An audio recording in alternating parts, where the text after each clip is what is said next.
The agricultural world of Tanagara was 80% consumed when the impossible anomaly began. The sky burned with the toxic shadow of Hive Fleet Leviathan.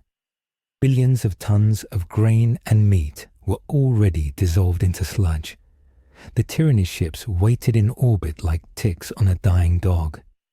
They sucked the biomass up through great capillary towers that stretched into the clouds. Down on the surface, the last regiment of the Mordian Iron Guard held the capital city. They died standing in strict firing lines. They fired laser guns until the power packs melted in their hands. It did not matter, because the Tyranid swarm was endless. General Kuris watched the tactical map turn red. He knew the math of war. His men had 6 hours of ammunition left. The air filters in the command bunker were failing. The smell of rotten fruit and blood filled the room.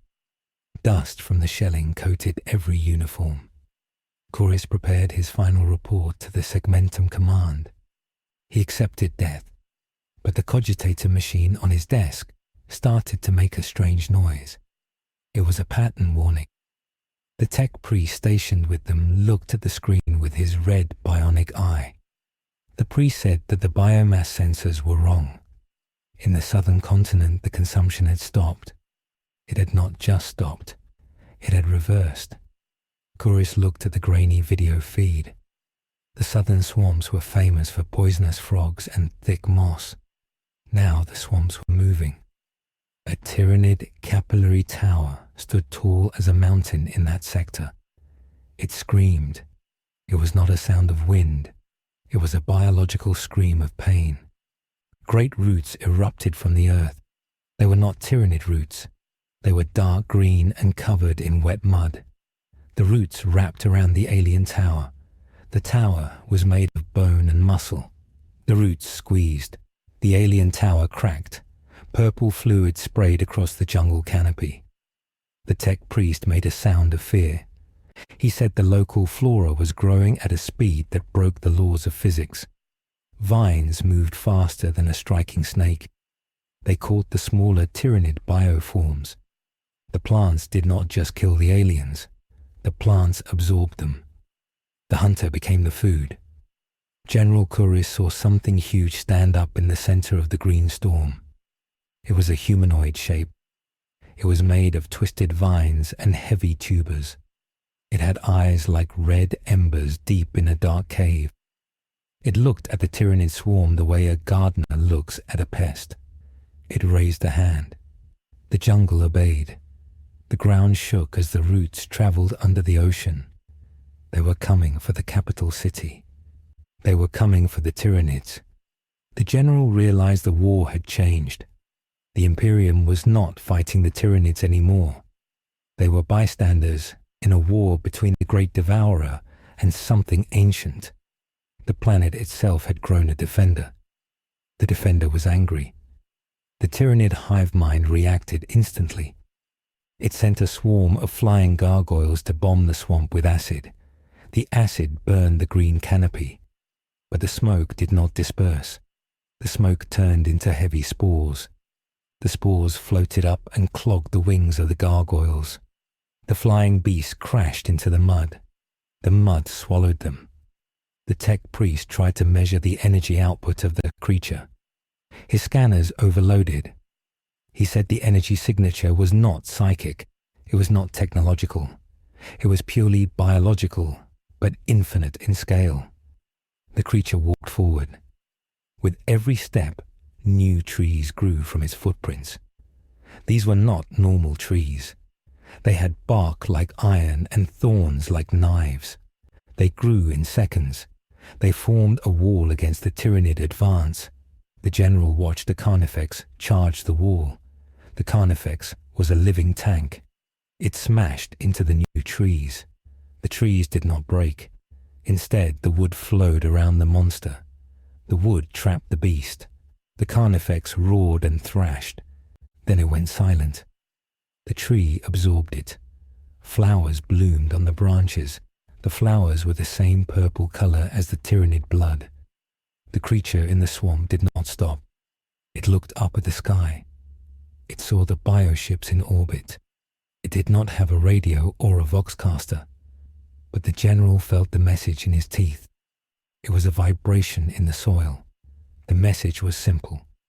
This world is mine. Leave or become fertilizer. The hive mind did not feel fear. It only felt hunger and tactical need. It redirected millions of warrior organisms toward the swamp. The ocean boiled as the Tyranids crossed the water. General Kuris ordered his men to hold fire. There was no point in shooting. They were witnessing a clash of titans. The Imperium was small today. The jungle rose up to meet the swarm. The green had arrived in the galaxy. It had found a war it could not ignore. And with humanity something. The silence on Tanagura was heavier than the shelling. For 3 weeks the noise of war had been constant.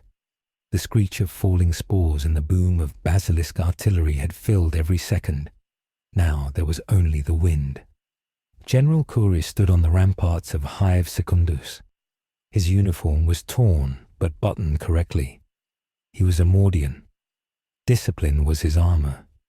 He looked south toward the jungle. The smoke from the burning city districts drifted east. In the south there was a new color. It was a bright and violent green. It glowed against the grey ash of the wasteland. The Tyranid swarm had pulled back. This was not normal behavior. The Great Devourer did not retreat. It only advanced. Kuris tapped his vox bead. He asked for a status report from the forward observers. The voice that came back was shaking. The observer said the jungle was eating the dead. Kuris asked for clarification. The observer said that vines were growing out of the Tyranid corpses. The vines were digesting the alien armor. The biomass was being reclaimed, but it was not going to the Hive Fleet.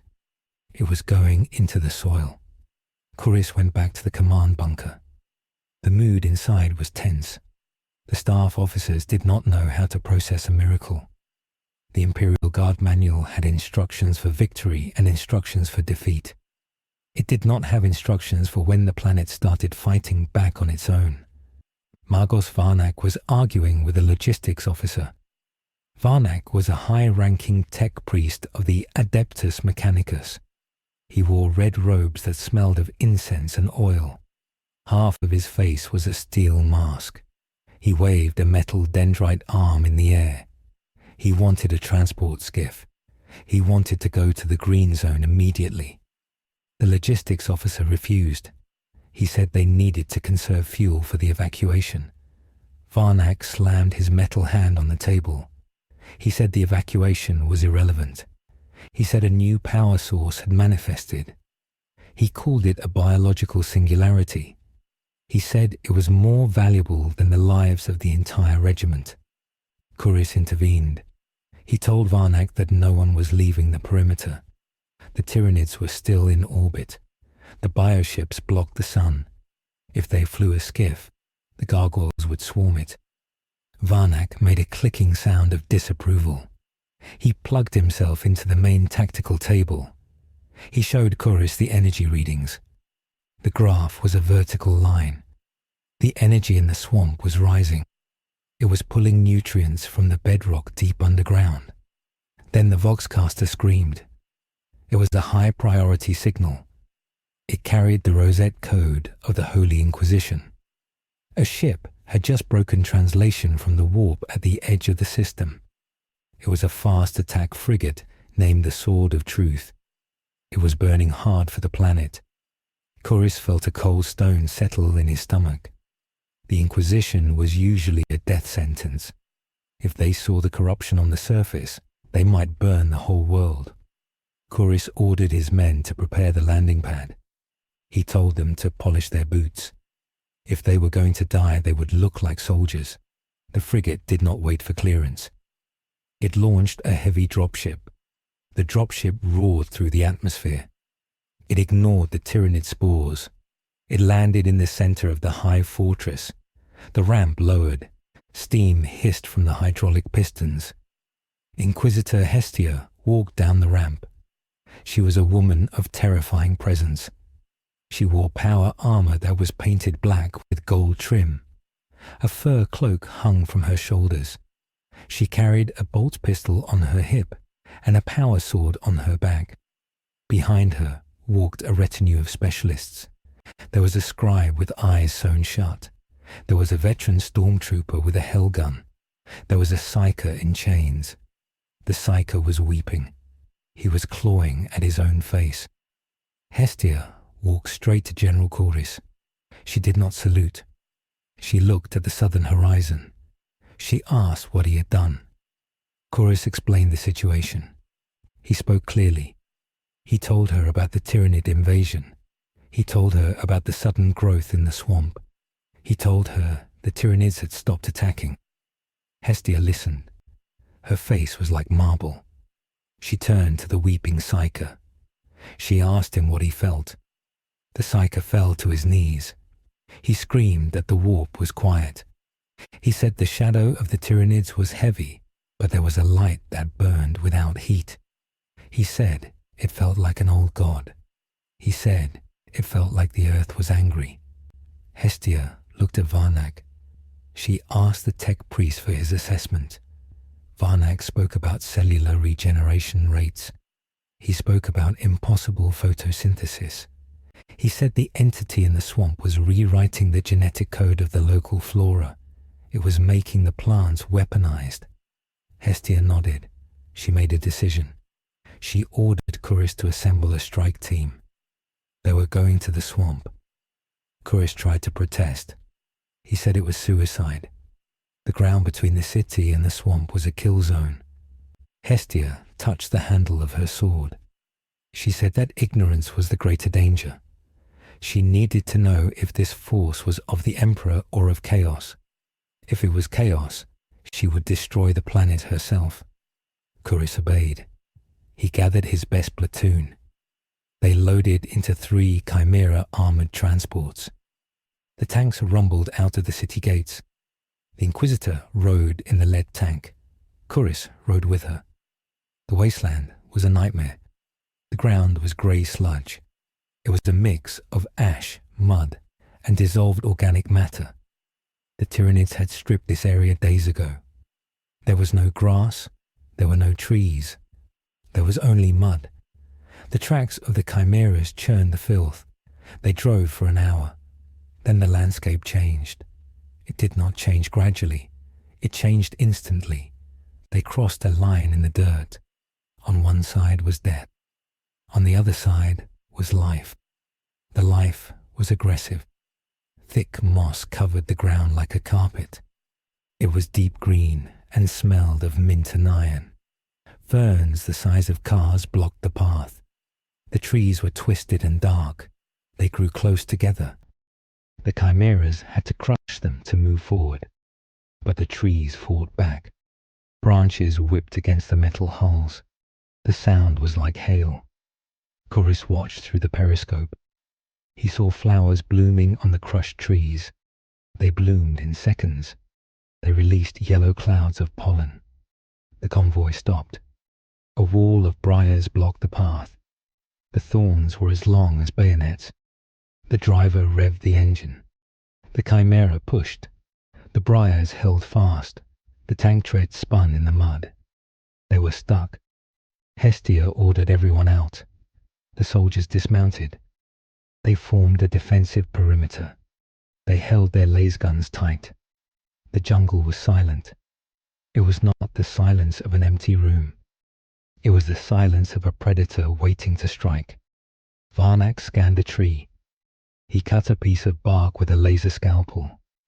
The tree bled red sap. The sap bubbled. Varnak analyzed it. He said the sap contained human DNA. The soldiers looked at each other nervously. The jungle was watching them. Then the ground shook. A root erupted from the earth in the center of the clearing. It was thick as a barrel. It twisted and knotted itself. More roots joined it. They wove together like muscles. Mud and leaves flowed upward to form a shape. The shape was humanoid. It stood 10 feet tall. It had broad shoulders and long arms, Its face was a mask of vegetation. 2 red eyes glowed from beneath a brow of moss. It was the Swamp Thing. It did not look like a monster. It looked like a king. It looked at the soldiers. It did not blink. The soldiers raised their rifles. Kurish shouted for them to hold fire. He knew that shooting this thing would be a mistake. The creature radiated power. It was the same power that a mountain has. You do not shoot a mountain. Inquisitor Hestia stepped forward. She did not show fear. She held up her rosette. She spoke in High Gothic. She demanded the creature identify itself. She demanded to know by whose authority it reshaped this world. The Swamp Thing looked down at her. Its eyes were sad. It opened its mouth. The voice that came out sounded like grinding stones and rustling leaves. It did not speak High Gothic. It spoke Low Gothic, the language of the common people. It spoke slowly. It said that it did not answer to rosettes. It said it answered to the green. It said that this world was screaming. It said it had come to heal the wound. Hestia narrowed her eyes. She asked if it was a demon. She asked if it served the ruinous powers. The Swamp Thing shook its head. A shower of dirt fell from its chin. It said it served life. It said the grey things from the sky were death. It said the metal men were also death. It pointed at Varnak. Varnak bristled. Suddenly, the sensors in the chimeras shrieked. A motion warning. The Tyranids had found them. They had tracked the heat of the tanks. A swarm of hormagaunts burst from the tree line behind them. There were hundreds of them. They were small but fast. They had scything talons that could cut through body armor. The Mordians opened fire. Last balls flashed in the gloom. The air filled with the smell of ozone and burnt meat. The Tyranids did not care about casualties. They ran over their own dead. They crashed into the Imperial line. A soldier screamed as a talon ripped his leg. Hestia fired her bolt pistol. The explosive rounds blew the heads off the aliens. But there were too many. They were going to be overrun. The Swamp Thing moved. It did not run. It stepped into the earth and appeared 20 yards away. It stood between the soldiers and the aliens. It raised its arms. The ground exploded. Vines shot up like spears. They skewered the hormagaunts in mid-air. The vines were precise. They went through the eyes and the joints. The Swamp Thing clenched its fist. The vines twisted. The aliens were crushed. Green light pulsed from the creature's body. The plants around the clearing grew instantly. Venus flytraps the size of dumpsters emerged from the mud. They snapped shut on the Tyranids. The battle turned into a feeding frenzy. But it was the plants feeding on the animals. The hive mind adapted. It saw the new threat. A second wave of Tyranids appeared. These were not hormagaunts. These were pyrovores. They were heavy beasts with biocannons mounted on their backs. They fired streams of organic acid and fire. The hive mind knew that plants burned. The fire hit the wall of vines. The vines screamed as they turned to ash. The fire spread quickly. The Swamp Thing roared. It was a sound of anger. It stepped into the fire. The flames licked its body. The wood blackened and cracked. But the creature did not stop. It absorbed the heat. It pulled moisture from the air. A thick fog rolled in. The fog was cold. It smothered the fire. The Swamp Thing reached out with a burnt hand. It touched the nearest pyrovore. Moss grew instantly over the beast's eyes and mouth. The moss grew down its throat. The beast suffocated on its own biology. It exploded from the inside. The remaining Tyranids retreated. They could not fight the fog and the vines at the same time. The clearing was quiet again. The smell of smoke mixed with the smell of mint. The Swamp Thing stood in the center of the carnage. Its body was regenerating. Green shoots grew over the burnt wood. It looked at Hestia. Hestia had her power sword drawn. She was calculating. She had seen the creature fight. It was effective, but it was an abomination. It was an uncontrolled mutation. Imperial doctrine stated that the mutant must be purged, but she was a pragmatist. She needed a weapon. This creature was a weapon. She holstered her sword. She asked the creature if it would join them. She said they had a common enemy. The swamp thing looked at the dead Tyranids. It looked at the dead Mordian soldier. It knelt down. It touched the soil next to the dead man. A white flower grew there. It was a gesture of respect. The creature stood up. It said it would not join them. It said the Imperium was a poison, just slower than the grey ones. But it said it would tolerate them. It said as long as they did not harm the green, it would kill the grey ones. It turned its back on them. It walked into the trees. The trees moved aside to let it pass. Then they closed back up. The wall of briars remained.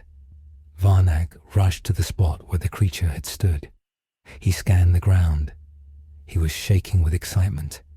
He told Hestia that the energy readings were off the scale. He said the creature was tapping into the planetary grid. He said it was not just a plant. It was an avatar. Hestia ordered him to be silent. She looked at Kuris. She saw the fear in the general's eyes. She told him to get the men back in the tanks. They were returning to the city. They had survived first contact, but the war had become much more complicated. They were not just fighting for survival anymore. They were fighting for the soul of the planet. Back in the command bunker, the situation worsened. The Tyranid Hive Fleet was reacting. The Hive mind was vast and ancient. It had consumed 1,000 galaxies. It had encountered resistance before. It had fought demons and necrons and orcs. It learned from every defeat. It analyzed the encounter in the swamp. It understood that the biomass on the surface was being denied to it. This was unacceptable. The hive mind shifted its strategy. It stopped dropping spores. It started dropping something else. Giant capillary towers began to land in the northern hemisphere, far from the swamp. These towers were not for feeding. They were for terraforming. They pumped toxic gas into the atmosphere. The gas was designed to block the sun completely. If the plants could not get sunlight, they would die. The sky turned a bruised purple. The temperature dropped. Snow began to fall. But it was not water snow. It was ash and frozen carbon dioxide. The simple strategy of the Tyranids was brutal. They would starve the green.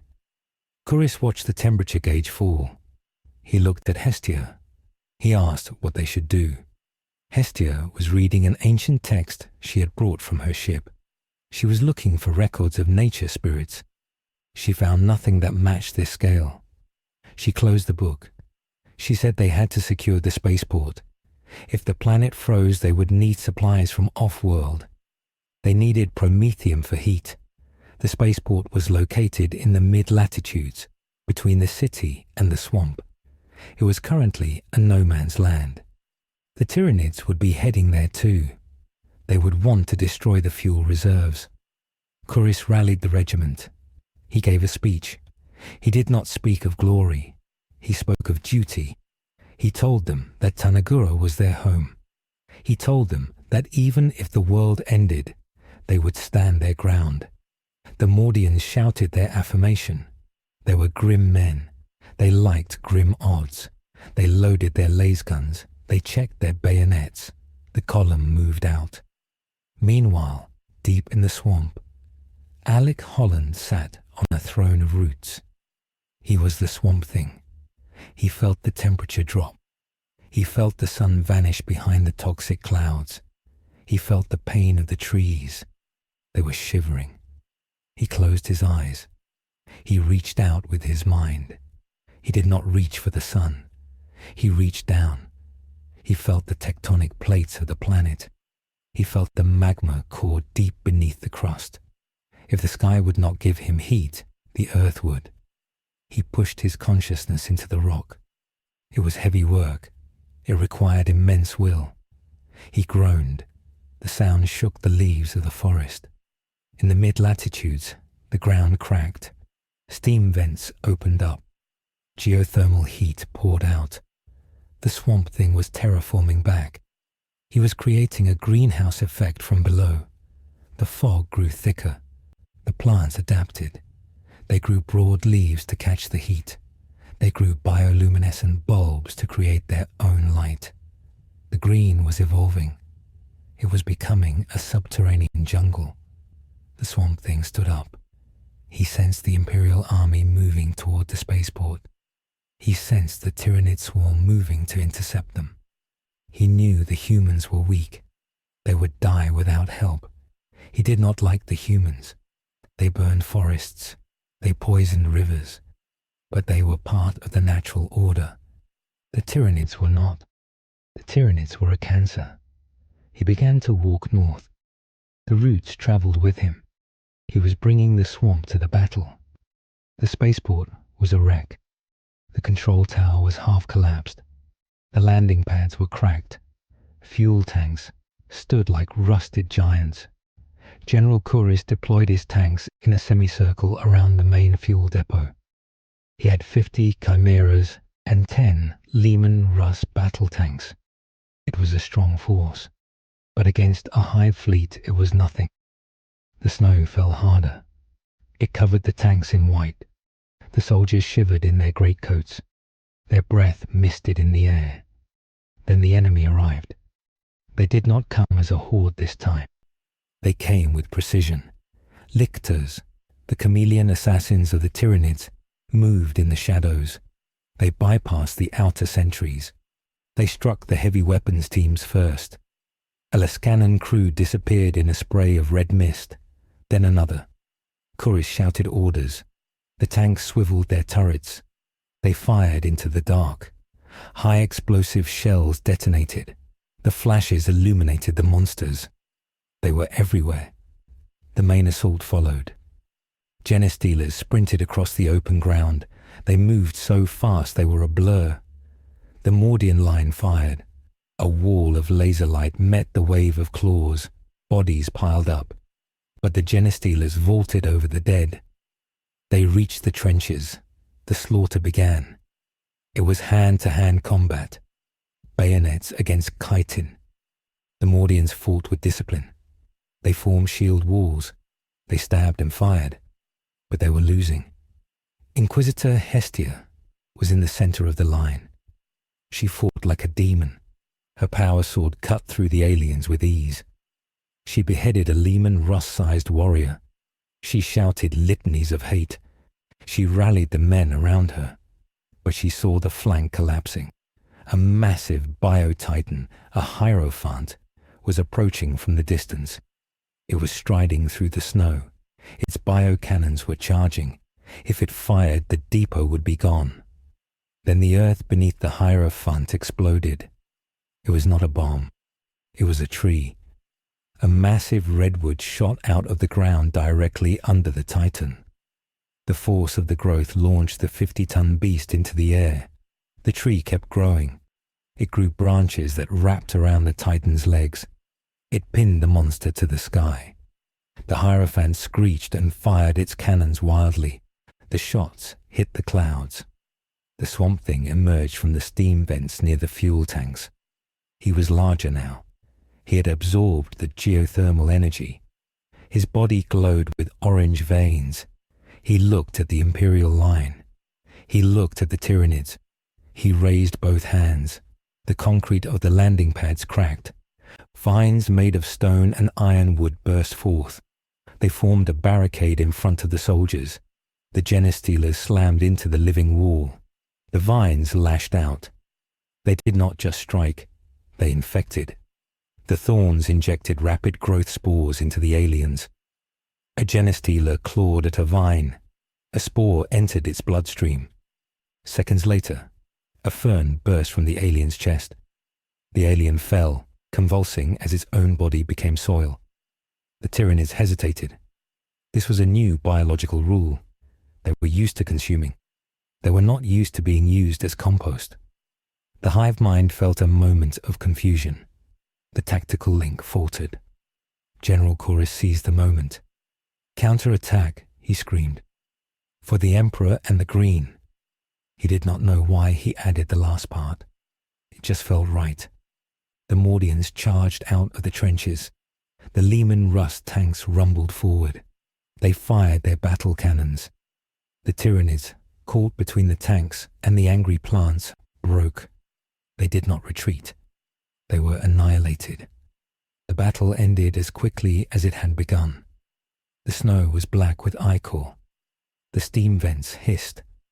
The swamp thing stood by the fuel tanks. He placed a hand on the rusted metal. He sensed the chemical sludge inside. He frowned. He looked at Chorus. Chorus walked up to him. The general removed his helmet. He looked up at the giant. "Thank you," Chorus said. The swamp thing did not smile.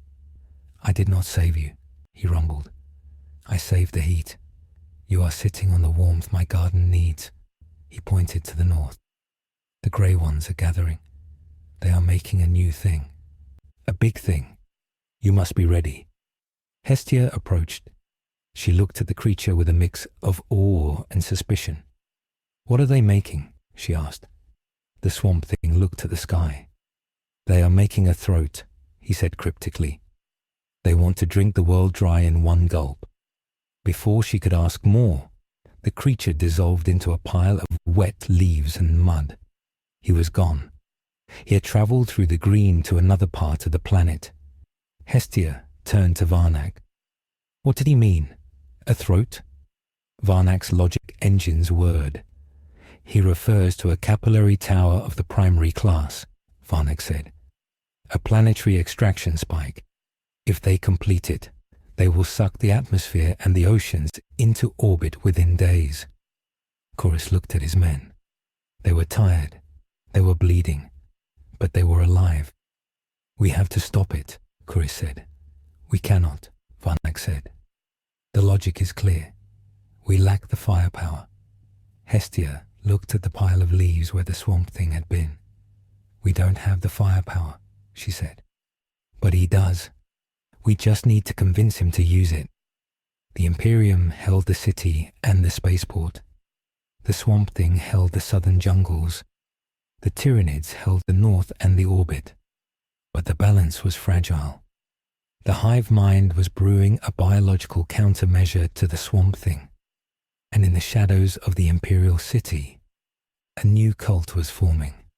Soldiers were whispering about the god of the swamp. They were putting flowers in their gun barrels. Hestia saw this. She knew that heresy often started with hope. She touched her rosette. She would use the creature, but she would watch it. If the swamp thing became a god, she would have to kill it, even if it meant the world died with him. The game had 3 players now, and only one could win. The rations in Hive Secundus were cut again on the 42nd day of the siege. General Chorus signed the order with a hand that shook from lack of caffeine. The new allotment was 600 calories a day for combat personnel and 300 for civilians. The water recycling plants were failing. The water tasted of copper and dead skin. In the lower levels of the Hive city, the gangs were already fighting over rats. But there was a new kind of contraband circulating in the barracks. It was not narcotics. It was not alcohol. It was moss. Soldiers were scraping the green growth from their boots after patrols near the southern zone. They were drying it and keeping it in pouches around their necks. They called it the Emperor's Green. They believed it protected them from the Tyranid spores. The commissariat called it idolatry. Commissar Vogue walked the line of the 4th platoon. He was a man of sharp angles and black leather. He smelled of polish and old blood. He stopped in front of Trooper Silas. Silas was a veteran. His face was a map of scars. Vogue saw a small green shoot sticking out of the trooper's breast pocket. Vogue reached out and pulled it. It was a small fern. It was alive. In the darkness of the hive where no sun had shone for weeks, this was impossible. Voke crushed the fern in his black-gloved hand. He asked the trooper where he got it. Silas stared straight ahead. He said it was a gift. He said the green man gave it to the regiment. Voke drew his bolt pistol. He explained that the Emperor provided all gifts. To accept a gift from a Xenos mutant was heresy. He shot Silas in the head. The sound of the shot echoed in the concrete bay. The other soldiers did not flinch, but they did not look at the commissar. They looked at the crushed fern on the floor. It was leaking red sap. It looked like blood. Voke felt the hatred in the room. It was thick. He knew he could not shoot the whole platoon. The rot was deep. The miracle in the swamp was breaking the discipline of the Imperial Guard. In the command bunker, Inquisitor Hestia watched the execution on a security monitor. She did not intervene. Discipline was necessary. But she knew Voke was fighting a losing battle. Starving men would worship a stone if it gave them bread. She turned to Magos Varnak. The tech priest was plugged into the main cogitator array. His mecha dendrites were twitching. He had new data from the orbital augers. The Tyranid hive ships were moving. They were forming a geometric pattern over the northern pole. Varnak displayed the image. It showed a massive biological structure growing on the surface. It looked like a funnel. It was 20 miles wide at the base, and it was growing upward into the stratosphere. It was the throat. The swamp thing had warned them. Varnak explained the physics. The Tyranids were building a capillary pump. Once it breached the cloud layer, it would connect to the ships. They would suck the atmosphere off the planet. They would drain the oceans. Tanagura would be a dead rock in 48 hours. The strategic choice was simple. They had to destroy the throat. But the throat was surrounded by millions of Tyranids. The Imperial Guard regiment was too small to break through. They needed the heavy hitter. They needed the swamp thing. Hestia put on her helmet. She told Kuris to mobilize the armor. They were going back to the swamp. Not to fight, to beg.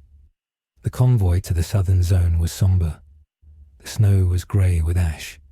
The cold was biting. The heaters in the chimeras were struggling. Men huddled together for warmth. When they reached the tree line, the temperature rose.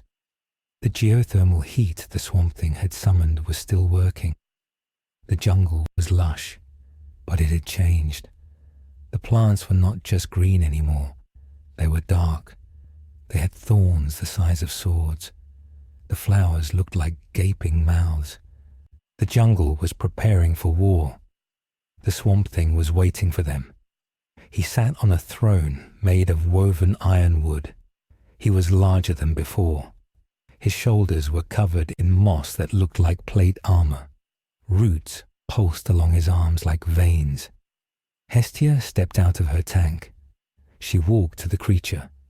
She felt small. She told him about the throat. She showed him the pick captures. The swamp thing looked at the images. He did not need technology to understand. He could feel the air getting thinner. He could feel the planet gasping. He stood up. He said the grey ones were trying to choke the mother. He said he would stop them. But he looked at the soldiers. He saw their hollow cheeks. He saw their shaking hands. He reached into the ground. A vine grew rapidly. It bore fruit. The fruit was large and purple. It looked like a melon. He broke one open. It smelled of honey and meat. He offered it to Hestia. She hesitated. To eat Xenos flora was a crime, but her men were dying of hunger. She took the fruit. She took a bite. It was rich and filling. She nodded to Kuris. The general ordered the men to eat. The soldiers rushed forward. They ate like wolves. Commissar Voke watched from his vehicle. He wrote in his notebook. He was compiling a list of heretics. It included the general and the inquisitor. He would transmit it to the Segmentum command if they ever got communications back. The army moved north. This time, They did not move alone. The jungle moved with them. Roots traveled under the snow. Trees grew in minutes to provide cover for the tanks. The Swamp Thing walked at the front. He was a beacon of life in a dead world. The soldiers looked at him with awe. They started carving his symbol onto their armor. A simple leaf. The morale of the regiment soared. They felt invincible. They had a god on their side. They reached the northern exclusion zone at dawn. The sight of the throat silenced them. It was a mountain of bone and muscle. It pulsed with a heartbeat that shook the ground. The top of the tower was lost in the clouds. Around the base was a carpet of Tyranids. There were millions of them, gaunts, warriors, carnifexes. They stood perfectly still. They were waiting. The hive mind knew the enemy was coming. It had prepared a welcome. General Kurit deployed his artillery. The basilisks opened fire. Earthshaker shells slammed into the Tyranid ranks. The explosion threw alien bodies into the air. The Tyranids did not charge, they parted. From the center of the swarm came a new beast. It was tall and thin. It walked on 4 stilt-like legs. It had no eyes. It had a massive sac on its back that pulsed with a sickly yellow light. It was a toxifex, a unique bioform created specifically for this battle. It opened its mouth. A stream of yellow gas poured out. The gas did not rise. It hugged the ground. It rolled toward the Imperial lines. The Swamp Thing roared. He sensed the danger. He slammed his hands into the snow. A wall of wind rose up to blow the gas back. But the gas was heavy. It clung to the plants. The effect was instant. The magically grown trees turned black. The leaves curled and crumbled to dust. The roots that were traveling with the army shriveled. The toxifex was spewing a defoliant designed to kill the green at a cellular level. The Swamp Thing staggered. He felt the pain of 1,000 dying trees. He fell to one knee. The Tyranids charged. The silence broke. The roar of the swarm drowned out the wind. The Imperial tanks fired their bolters. The wall of lead cut down the first wave, but the yellow gas was getting closer. A chimera drove into the cloud. The engine stalled. The metal pitted. The soldiers inside screamed as their lungs liquefied. The gas was not just an herbicide. It was a universal acid. Hestia shouted orders. Focus fire on the sprayer. Kill the beast. The Lehman Rust tanks targeted the toxifex. Less cannons hit its shields. The beast had a displacement field generated by psychic spores. The shots flickered and vanished. The hive mind had learned from the first battle. It knew the Imperium relied on ranged firepower. It had countered it. The Swamp Thing stood up. His body was smoking. The moss on his chest was grey and dying. He looked at the toxifex. He knew he had to close the distance. He could not use his roots. The ground was poisoned. He had to use physical force. He charged. He ran through the snow. He was a battering ram of anger. He smashed through a line of Tyranid warriors. He grabbed a carnifex by the tusks and snapped its neck. He reached the toxifex. The beast sprayed him point blank. The yellow acid covered the Swamp Thing. He did not stop. He was burning. His wooden skin was dissolving. He grabbed the beast's legs. He tore them off. The toxifex fell. The Swamp Thing raised a fist and smashed the toxin sac. It exploded. A wave of sludge covered the battlefield. The beast was dead. But the hive mind had a second trap. The throat tower opened a vent. It did not suck air.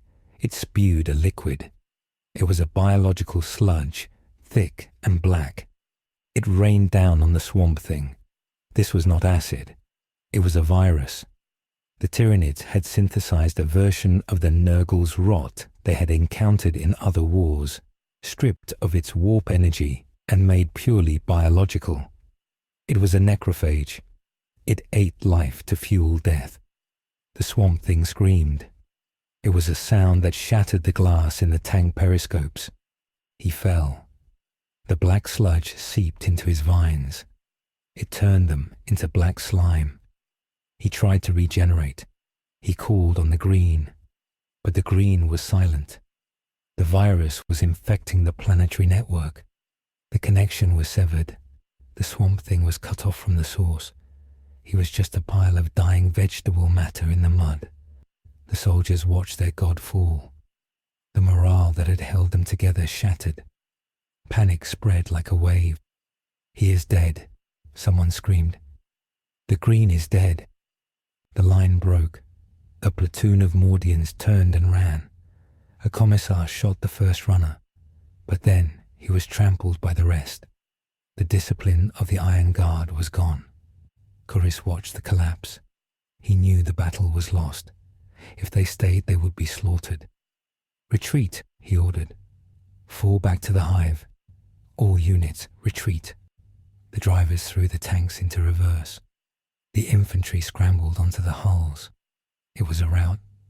Hestia refused to leave. She stood on the hull of her tank. She looked at the fallen swamp thing. He was shrinking. The black sludge was consuming him. She saw a single green eye open in the mess. It looked at her. It was filled with despair. "Go," the creature rasped. "The garden is burning." Varnak grabbed Hestia's arm with his metal claw. "Inquisitor, the probability of survival is 0 if we remain. The Tyranid swarm is encircling us." Hestia cursed. She climbed back into the tank. The chimera spun around and sped away. They left the swamp thing behind. The Tyranids did not eat him. They buried him. The Gaunts piled rocks and dead bodies on top of him. They sealed him in a tomb of biomass. The hive mind wanted to study him. It wanted to dissect the source of the infinite growth. It wanted to incorporate the green into the swarm. The retreat was a massacre. The gargoyles harried them from the air. The lictors picked off the stragglers. By the time the convoy reached the safety of Hive Secundus, they had lost 40% of their strength. They had lost 6 tanks. They had lost hope. The mood in the city was funereal. The soldiers slumped in the corridors. They looked at the dried moss in their pockets. It was brown and brittle now. It crumbled to dust when they touched it. The connection was truly broken. The green saints were frauds. The commissars moved through the ranks, not executing people, but whispering. "Trust only in the Emperor. The Xenos god failed you." It was a cruel truth. In the command bunker, the situation was terminal. Varnak projected the tactical map. The throat was fully active. The atmospheric pressure was dropping. The sky outside turned black. The wind howled as the air was sucked up into space. Civilians in the lower habs were already suffocating. The oxygen scrubbers could not keep up with the depressurization. "We have 12 hours of breathable air left," Varnak said without emotion. "The evacuation ships cannot land. The turbulence is too great." Corus sat with his head in his hands. He had led his men into a trap. He had put his faith in a monster, and the monster had died. "What do we do?" he asked. Hestia was cleaning her sword. She was calm. "We prepared to die well, General. We set the charges on the hive reactor. When the air runs out, we detonate. We deny the biomass to the enemy. It was the final protocol, the exterminatus of the desperate." But deep in the medical bay, something strange was happening.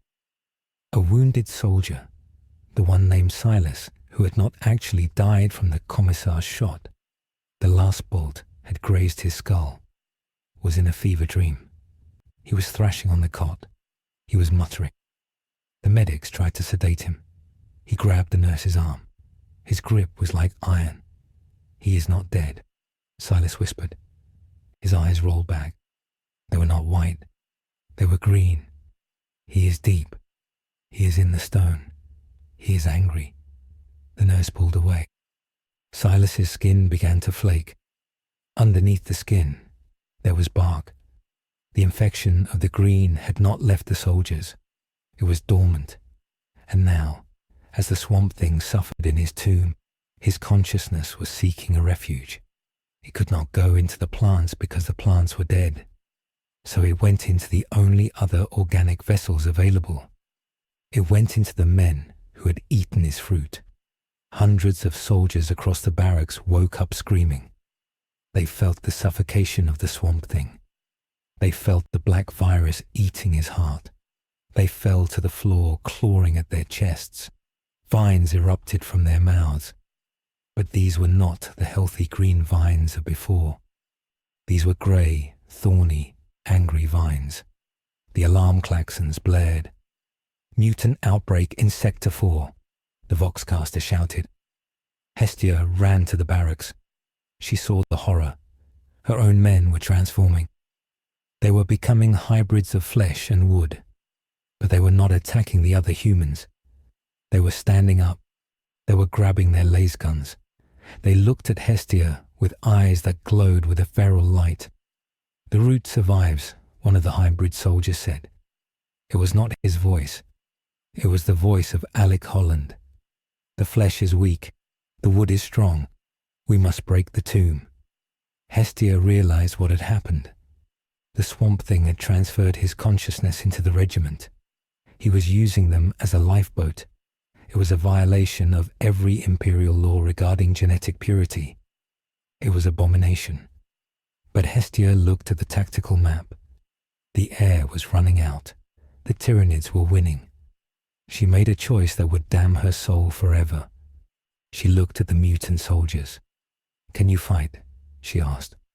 The soldier nodded. He racked the slide of his laser gun. The sound was like a branch snapping. "We are the garden now," he said, "and we have pests to kill."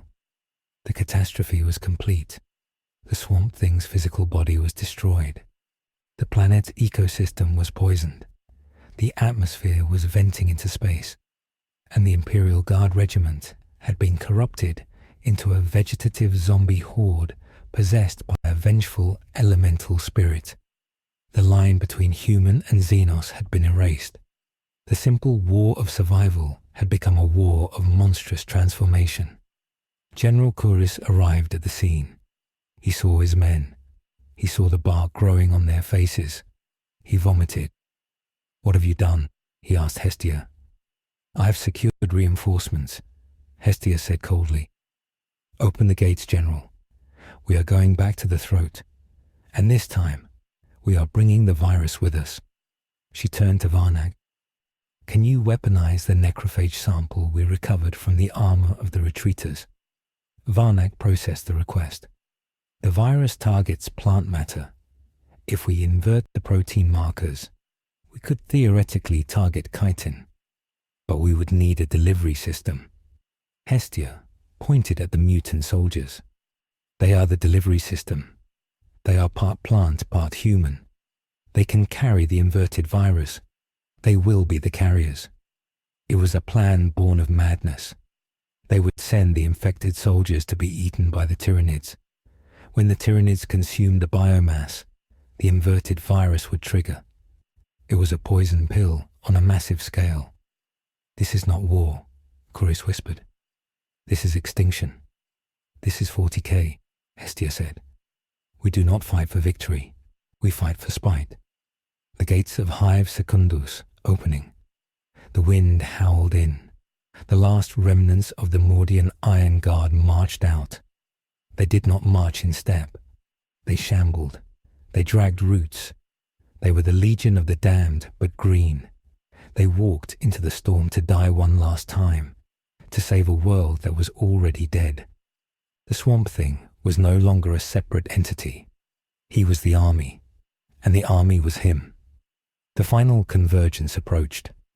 The atmospheric pressure dropped to 12% as the convoy left the blast doors of Hive Secundus. The sky was no longer purple or black. It was a void without color. The gases that protected the planet were being sucked into the vacuum of space through the Tyranid throat. The wind screamed at 300 kilometers an hour. It stripped the paint from the hulls of the Chimera transports. Inside the tanks, the air recyclers wheezed. General Kuris watched the oxygen gauge. It was in the red. He looked at his hands. His fingernails were blue. The cold was absolute. But outside the tanks, the army was marching. The remnants of the 4th platoon did not wear environmental suits. They did not need them. They were no longer strictly human. The soldiers who had eaten the fruit of the swamp thing had changed. Their skin was like the bark of an ancient oak. Their eyes were glowing green orbs that did not blink. They walked into the hurricane wind without stumbling. Roots grew from their feet with every step to grip the frozen rock. They carried their laser guns, but they did not hold them with hands.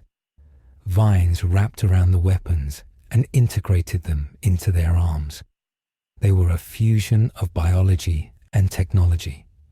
They were the avatar of the Swamp Thing split into 600 pieces. They marched in perfect unison. They shared one mind. They shared the anger of the planet. Inquisitor Hestia rode in the lead command vehicle. She watched the hybrids through the thick armored glass. She felt a deep revulsion. She had spent her life hunting mutants. Now she was leading an army of them. It was a stain on her soul that would never wash off. But she kept her eyes on the tactical map. The target was the throat. It was 40 miles north. The Tyranids had established a defensive ring around the base of the tower. They knew the humans were coming. The hive mind did not sleep. Magos Varnak monitored the biological readings of the hybrids. He was fascinated. He reported that the soldiers had ceased all normal human biological functions. Their hearts had stopped beating. They were circulating a fluid that was a mix of human blood and plant sap. The inverted necrophage virus was dormant in their cells. It was waiting for a trigger. Varnak had programmed the trigger to be digestive enzymes. As soon as the Tyranids tried to eat the soldiers, the virus would wake up. It would turn the Tyranids' own hunger into a weapon. The convoy reached the edge of the kill zone. The terrain was a nightmare of frozen sludge and jagged ice. The Tyranid structures rose from the ground like ribs of a dead giant. The throat dominated the horizon. It was pulsing. You could see the bulge of the atmosphere traveling up the tube. It looked like the planet was being swallowed by a snake. The defensive line of the Tyranids was composed of heavy shock troops. Carnifexes with crushing claws stood like statues in the snow. Zoanthropes floated above them. Their brains crackled with psychic energy. They were the synapse creatures. They controlled the swarm. If they died, the lesser beasts would revert to animal instinct. Kuris opened the Vox channel. His voice was weak from the lack of air. He ordered the tanks to form a wedge. He ordered the artillery to fire smoke shells. The smoke would not hide them from the Tyranid sensors, but it would disperse the laser light of the heavy weapons. The basilisks fired. The shells landed. White phosphorus burned in the snow. Then the hybrids charged. They did not shout, for the Emperor. They did not shout at all. They ran with a loping gait that was faster than a human could move. They ran on all fours. They looked like wolves made of wood. The Tyranids reacted. The Carnifexes roared and charged to meet them. The impact shook the ground. A Carnifex swung a claw the size of a bulldozer blade. It hit a hybrid soldier. The soldier did not break. His body absorbed the blow. The wood splintered but did not shatter. The soldier grabbed the claw with vine arms. He pulled himself up the limb of the beast. He reached the face of the monster. He triggered a thermal grenade attached to his chest. The explosion blew the Carnifex's head off. The hybrid died in the blast. But as he died, his body released a cloud of green spores. The spores landed on the dead Carnifex. Instant moss grew on the chitin.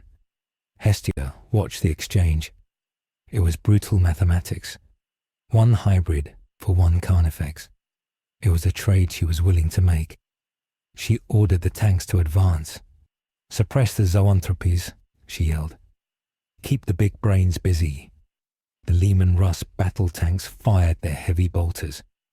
The explosive rounds hammered the psychic shields of the floating brains. The battle became a brawl. The Tyranids were confused. They were used to fighting soft meat. They were not used to fighting meat that fought back even after it was torn apart. A genestealer ripped a hybrid in half. The bottom half of the hybrid kept kicking. The top half crawled forward and bit the genestealer's leg. The bite transferred the virus. The genestealer shrieked. Its leg turned black. The black rot spread up its body in seconds. It fell over, twitching as its own cells liquefied. The swamp thing was learning. The consciousness shared among the soldiers was adapting to the combat. He realized that the Tyranids relied on the synapse web. He focused the attack. The hybrids ignored the small gaunts. They swarmed the warriors and the zoanthropes. They were like ants attacking a spider. They climbed over each other. They formed bridges of bodies to reach the floating monsters. One hybrid launched himself from the turret of a tank. He tackled a zoanthrope in mid-air. They crashed to the ground. The hybrid jammed his laser gun into the exposed brain of the alien and pulled the trigger. The psychic backlash knocked out the sensors of the nearby tanks, but the creature was dead. The defensive ring broke. The path to the digestion pools was open. These pools were massive pits of acid located at the base of the throat. The Tyranids threw biomass into the pools to be melted down and sucked up the tower. This was the target. Hestia gave the final order. Deliver the payload. The remaining hybrids stopped fighting. There were about 300 left. They turned and ran toward the pools. The Tyranids saw an easy meal. The hive mind directed the swarm to herd the humans into the pits. It wanted to consume them. It did not know it was eating poison. The hybrids jumped. They leapt into the boiling acid. They did not scream. They sank beneath the surface. The acid dissolved their bark skin. It dissolved their flesh. It released the inverted virus. For a moment, nothing happened. The battlefield was silent except for the wind. The Tyranids stood still. They were waiting for the digestion signal. Then the pools erupted. It was not a splash. It was a geyser. The liquid in the pits turned from yellow to a violent dark green. The ground heaved. The virus had bonded with the Tyranid biosludge. It was rewriting the genetic code of the slurry. It was telling the soup to grow. Massive vines shot out of the pits. They were not made of wood. They were made of bone and muscle. They were fleshy, pulsating vines covered in teeth. This was the result of the green mixing with the Tyranid rapid evolution strain. It was a biological abomination. A flesh jungle. The vines lashed out. They grabbed the nearest Tyranids. They did not crush them. They fused with them. A vine wrapped around the gaunt. The gaunt's skin melted and merged with the vine. The creature became a part of the plant. It was still alive. It was screaming, but it was now a fruit on the tree of horror. The infection hit the throat. The massive capillary tower was an organic straw. It was sucking up the fluid from the pools. It sucked up the virus. The green rot traveled up the tube at supersonic speed. It reached the upper atmosphere. It reached the orbital layer. High above the planet, the Tyranid hive ships were feeding. They were connected to the throat. The virus hit the first ship. The ship was a living organism. It had no immunity to a magical biological hybrid virus. The ship convulsed. Its outer shell cracked. Green tumors erupted along its hull. The tumors grew into massive branches of bone in the vacuum of space. The ship died instantly. But it did not just die. It became a blockage. The flow of biomass stopped. The pressure in the throat built up. The tower on the surface began to swell. It pulsed like an infected vein. "Pull back," Varnak screamed over the vox. "Catastrophic backflow imminent." Kuris ordered the tanks to reverse at full speed. They drove away from the tower. They were not fast enough. The throat exploded. It was a biological detonation. Millions of tons of pressurized sludge, bone shards, and acid sprayed outward. The shockwave flattened the Tyranid army. It flipped the Imperial tanks like toys. The explosion blew a hole in the clouds. For the first time in weeks, a beam of real sunlight hit the surface. But the sunlight fell on a scene of madness.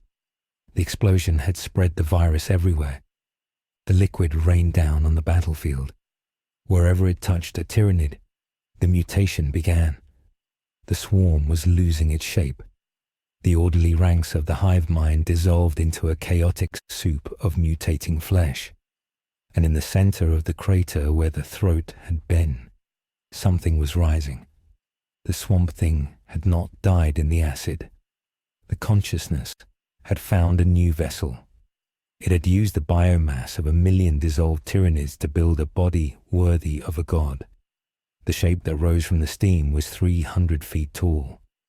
It was a titan, but it was not a machine. It was a monster of fused bone, iron, wood, and chitin. It had the head of the swamp thing, but its eyes were the size of windows.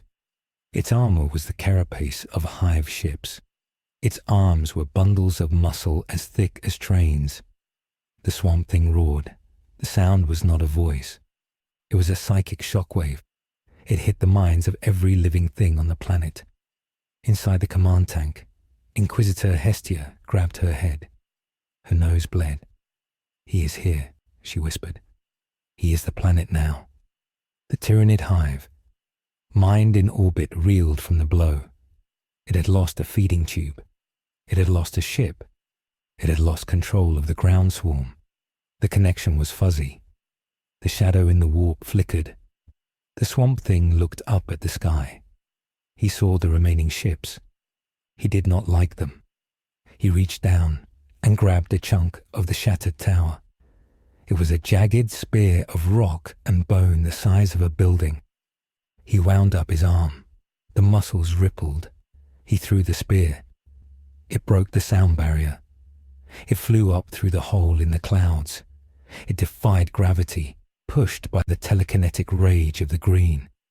It hit a low-orbit Tyranid destroyer. The ship cracked in half.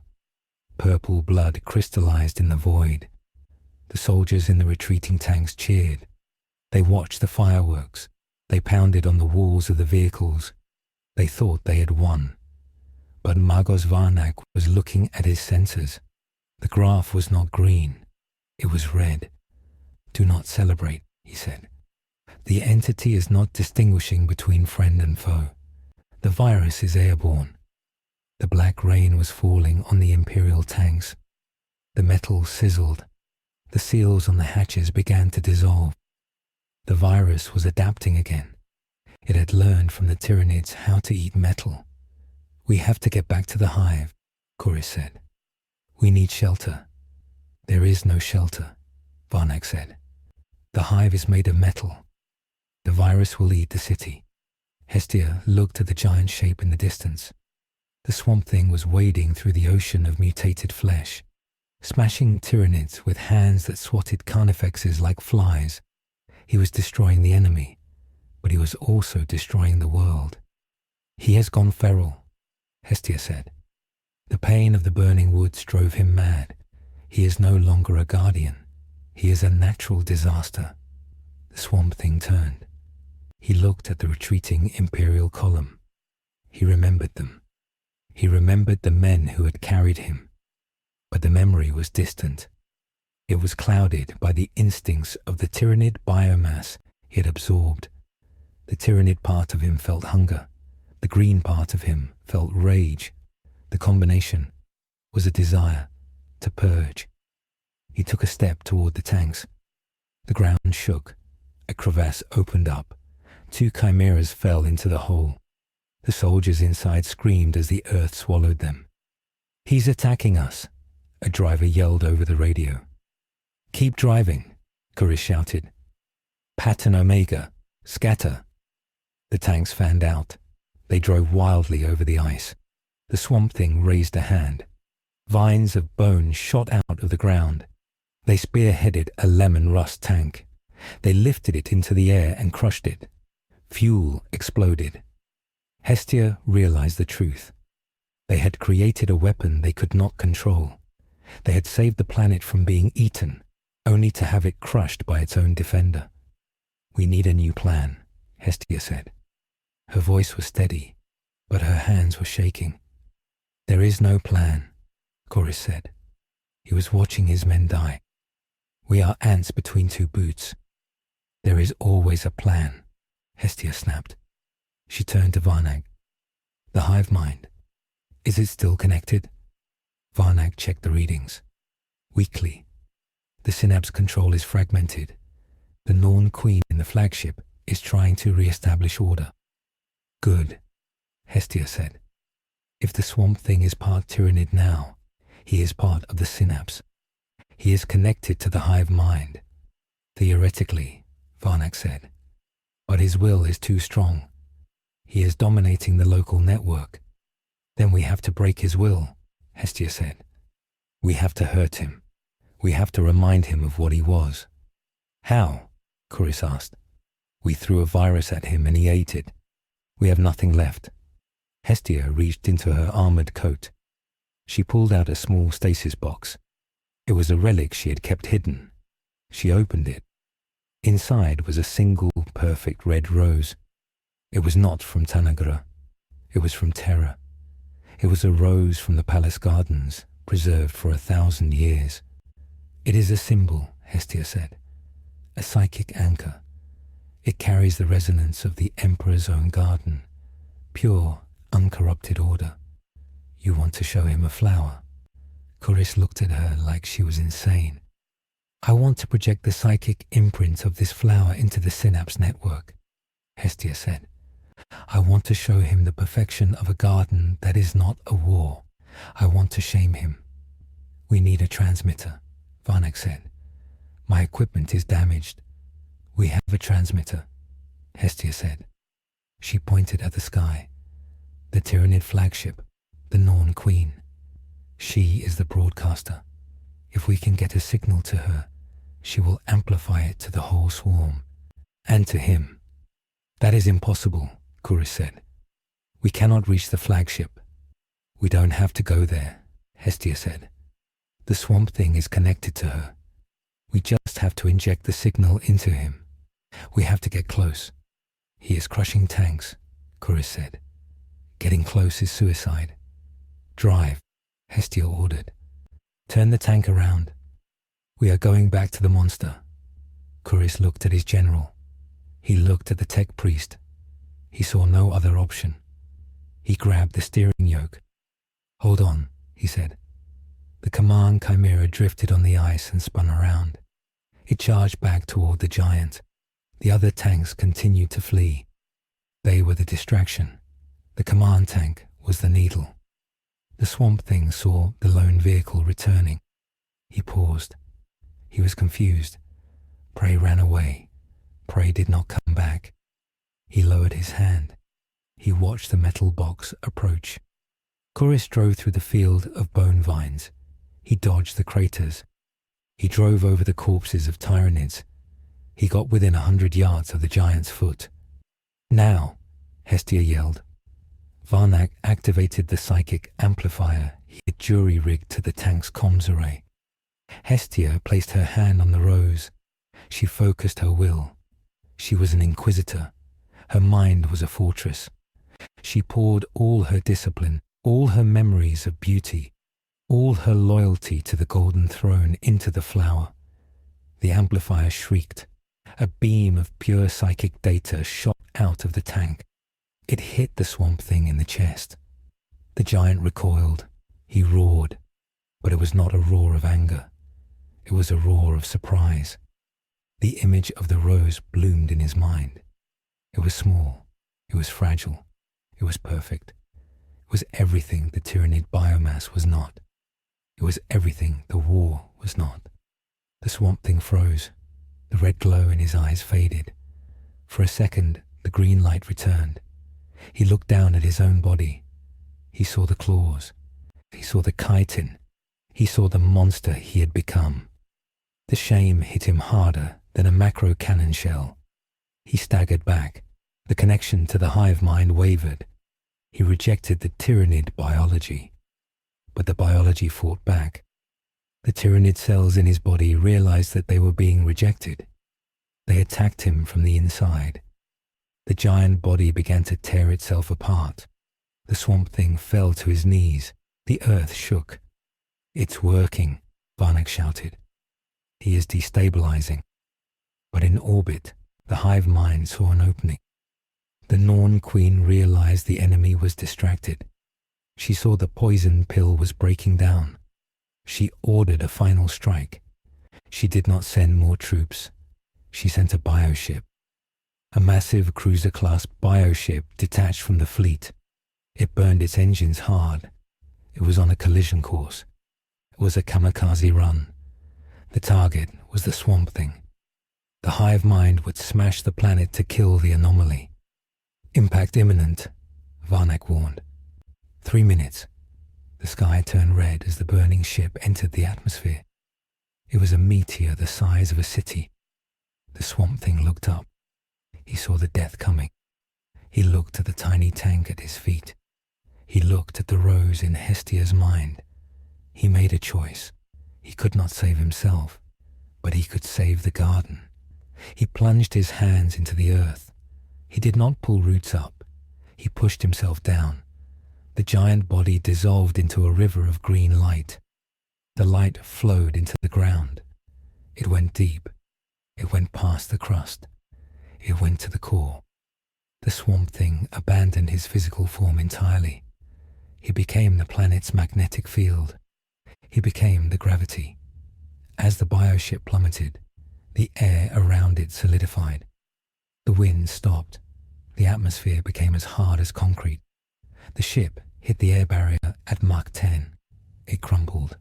It broke into 1,000,000 pieces before it ever touched the ground.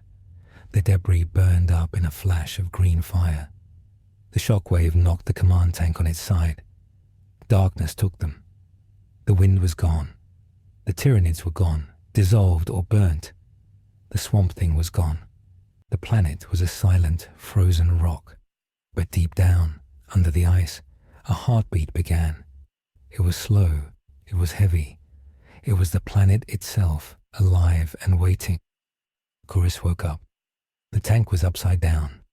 The emergency lights were red. He looked at Hestia. She was unconscious, bleeding from the ears. The rose in the box was dust. He looked at Varnak. The tech priest was dead, his circuits fried by the psychic backlash. Chorus kicked the hatch open. He crawled out into the snow. The air was thin but breathable. The sky was clear. The stars were visible. The Tyranid fleet was gone.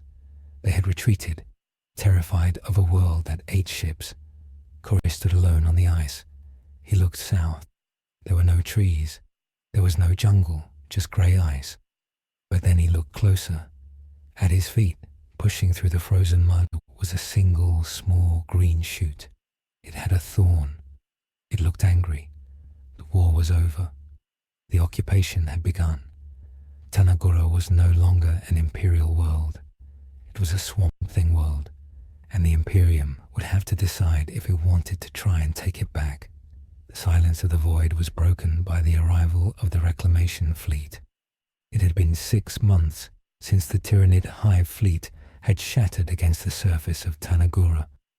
The Imperium moves slowly, but it has a long memory. The distress call sent by General Curis and Inquisitor Hestia had finally been processed by the Departamento Munitorum. The response was heavy. 3 cruisers and a dozen transport ships hung in the orbit. They expected to find a dead world stripped of atmosphere.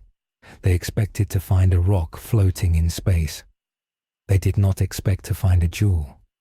Tanagura was glowing. It was not the blue of oceans or the white of clouds. It was a swirling, vibrant emerald. The atmosphere had reformed. It was thicker than before. The oxygen content was 30% higher than the standard Terran norm. From the observation deck of the flagship Hammer of Faith, Lord Inquisitor Vane looked down at the miracle. He did not smile. He gripped the railing with a gloved hand. He smelled heresy. Vane was a Puritan. He believed that any deviation from the human form was a crime. He believed that any victory won with Xenos methods was a defeat in disguise. He read the reports from Hestia. She claimed a nature spirit had saved the world. She claimed the survivors were stable. Vane did not believe in nature spirits. He believed in demons, and he believed in Xenos trickery. He ordered the fleet to hold orbit. He ordered a full quarantine blockade. No shuttle was to leave the surface. No signal was to be transmitted. He prepared his personal lander. He would go down alone with his retinue to judge the soul of the planet. On the surface, General Kuris waited at the landing pad. The landing pad was the only piece of concrete left in the capital city.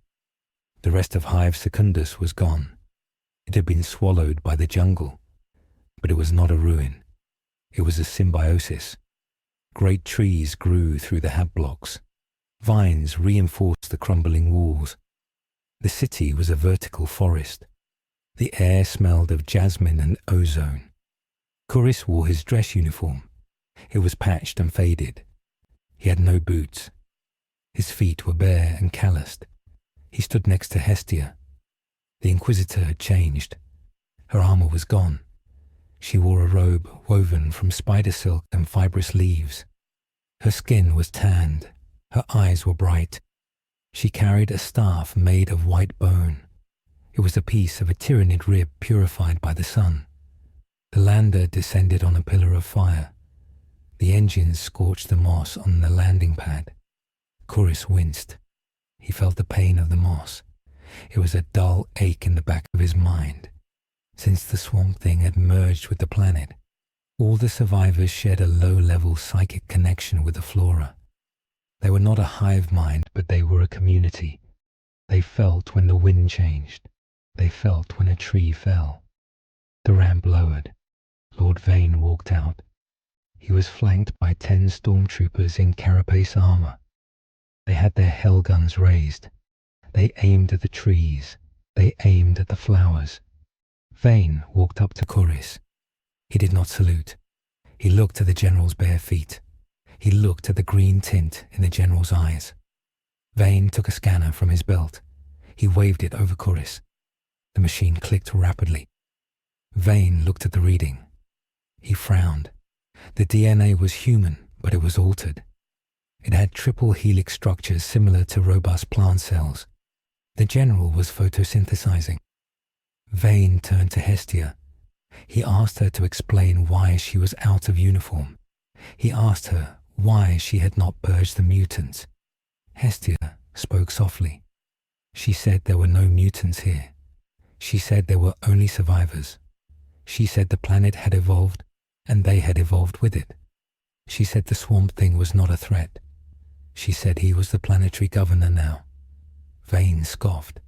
He said the Emperor was the only governor. He demanded to see the entity. Hestia pointed to the ground. She said he was standing on him. She said the entity was the biosphere. Vane ordered his men to set up a command post. He refused to enter the city. He said the air was too rich. It made him dizzy. He set up a prefab hab unit on the landing pad. He began his investigation. For 3 days he interviewed the survivors. He saw the men of the 4th platoon. They were the ones who had fully turned. They had bark for skin. They drank water through their fingers. They were peaceful. They spent their days tending the gardens that grew over the graves of the Tyranids. They grew corn that was the size of artillery shells. They grew grapes that healed radiation sickness. Vane saw the abundance. He saw that no one was starving. He saw that disease was gone. But he could not see the blessing. He only saw the deviation.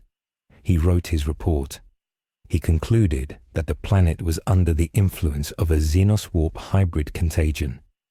He concluded that the food was tainted. He concluded that the survivors were no longer human. He made a decision. It was a standard bureaucratic decision. It was a small choice in the grand scheme of the Imperium.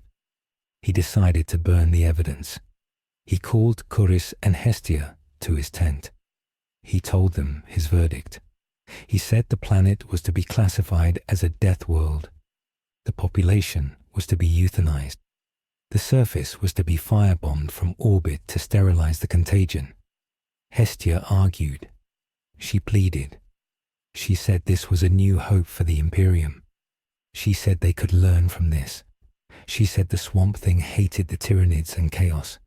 He was an ally. Vane slammed his fist on the table. He quoted the Book of Judgment. He said that to harbor the mutant was to betray the species. He gave Hestia a choice. She could repent and join him on the ship, or she could burn with her garden. Hestia chose the garden. She walked out of the tent. Curis walked with her. Vane did not stop them. He wanted them to be there when the fire fell. He wanted them to see the price of heresy. He ordered his stormtroopers to begin the preliminary cleansing. He wanted a fire break established around the landing pad. He ordered them to use heavy flamers to clear the jungle for 100 meters. A stormtrooper named Sergeant Krell stepped forward. He held a heavy flamer. He walked to the edge of the landing pad. A wall of thick, beautiful vines stood there. The vines had large blue flowers that pulsed with a gentle light. Krell hesitated. He felt a strange reluctance. The plants looked peaceful, but he was a soldier. He followed orders. He pulled the trigger. A stream of liquid promethium sprayed onto the vines. The fire roared. This was the small choice. One soldier pulling one trigger on one flamer. The reaction was instant. The vines did not turn to ash. They screamed. It was a high-pitched sound like escaping steam. The blue flowers opened wide. They did not release pollen. They released a cloud of golden dust. The dust hit the fire. It did not burn. It ignited the fire in a different way. It turned the orange flames into green flames. The fire backwashed. It traveled up the stream of promethium. It hit the fuel tank on Krell's back. The tank did not explode. It imploded. The metal turned into wood. The promethium turned into sap. Krell screamed as his armor began to grow roots. The roots dug into his flesh. He fell to his knees. In 10 seconds, Sergeant Krell was gone. In his place stood a statue made of twisted wood and moss.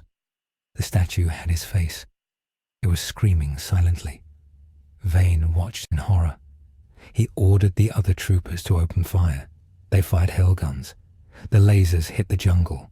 The jungle absorbed the energy. The trees grew faster. Branches shot out like whips. They grabbed the stormtroopers. They pulled them into the green dark. There was no blood. There was only the sound of rustling leaves and snapping bones. Vane ran to his lander. He activated the Voxcaster. He shouted to the fleet in orbit. He ordered them to commence the orbital bombardment immediately. He screamed that the planet was hostile. He screamed that it was a trap. On the bridge of the Hammer of Faith, the captain received the order. He looked at the green marble below. He hesitated. It looked so peaceful, but an inquisitor's order was absolute. He ordered the macro cannons to target the capital city. The gunnery crews loaded the magma bombs.